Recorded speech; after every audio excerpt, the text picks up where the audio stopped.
Buongiorno e benvenuti all'edizione delle 13 del notiziario di prealpina.it. Naturalmente non possiamo che aprire con la medaglia d'oro di Federica Cesarini, che è nella storia. L'atleta di Biandronno ha conquistato la prima medaglia d'oro olimpica per l'Italia del canottaggio femminile e la prima medaglia d'oro olimpica per il remo provinciale. Il successo è arrivato questa notte a Tokyo in una gara decisa al fotofinish. Federica Cesarini, delle Fiamme Oro, in gara nel doppio pesi leggeri insieme a Valentina Rodini delle Fiamme Gialle, ha piegato la resistenza degli equipaggi della Francia e dell'Olanda. Ho coronato il mio sogno, ha detto dopo la vittoria della medaglia d'oro. Questi anni sono stati un percorso di alti e bassi. Ho avuto diversi problemi di salute, le ho passate tutte, ma ho comunque coronato il mio sogno.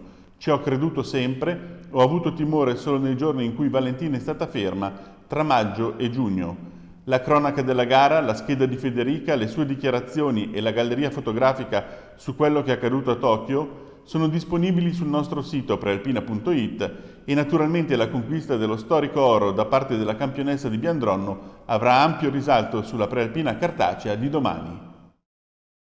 Ci spostiamo ora in Veruno per un incidente stradale accaduto questa mattina all'incrocio tra le due provinciali. Ferita una donna, il servizio con le immagini di Walter Todaro di agenzia Publifoto.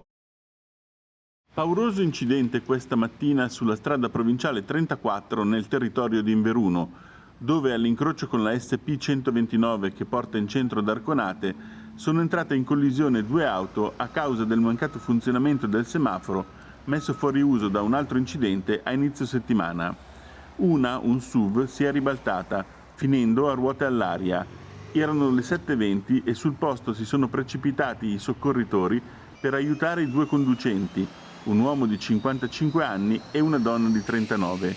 Temendo il peggio, è stato fatto arrivare anche l'elisoccorso da Como. Invece, per fortuna, il suo impiego non è stato necessario. L'uomo non si è fatto nulla. La donna, alla guida del SUV ribaltato, se l'è cavata con una serie di traumi e probabili fratture, che non mettono comunque a repentaglio la sua vita, ed è stata trasportata in ambulanza all'ospedale di Magenta. Recupero fauna, abbattimenti di cinghiali, controllo dell'attività di pesca e di caccia. Sono principalmente questi i tre ambiti in cui verranno utilizzati i nuovi mezzi della Polizia Ittico-Venatoria della provincia di Varese, acquistati grazie a un finanziamento della Regione. Si tratta di 2 Jeep Renegade 4x4, di 4 pick-up fuoristrada e di un gommone lungo 4,6 metri, che sostituisce quello in uso, di dimensioni maggiori e difficilmente trasportabile, ora dato ai vigili del fuoco in cambio del supporto formativo ai volontari della protezione civile. Il gommone sarà utilizzato per controllare l'attività dei pescatori, principalmente sul lago di Varese e sul lago Maggiore, spiega il consigliere provinciale Alberto Barcaro.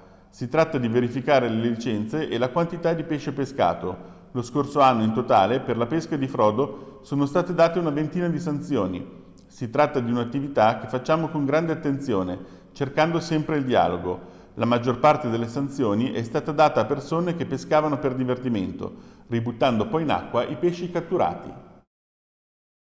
Lutto nel mondo della cultura, è morto ieri sera a Milano Roberto Calasso. Ne dà la notizia la casa editrice Delfi, di cui Roberto Calasso era presidente da 40 anni. Nato a Firenze nel 1941, lo scrittore ed editore aveva da poco compiuto 80 anni. Proprio oggi escono i suoi 2 ultimi libri, Bobby e Memè Shanka. E in chiusura torniamo allo sport. Ieri sera a Verbania il verbanese Ivan Zucco si è confermato campione italiano di pugilato della categoria supermedi, battendo al terzo round per ritiro il siciliano Ignazio Crivello. Zucco ora punta dichiaratamente alla corona europea. Bene, con questo è tutto, l'appuntamento con l'informazione di Prealpina torna questa sera alle 19. Buon pomeriggio!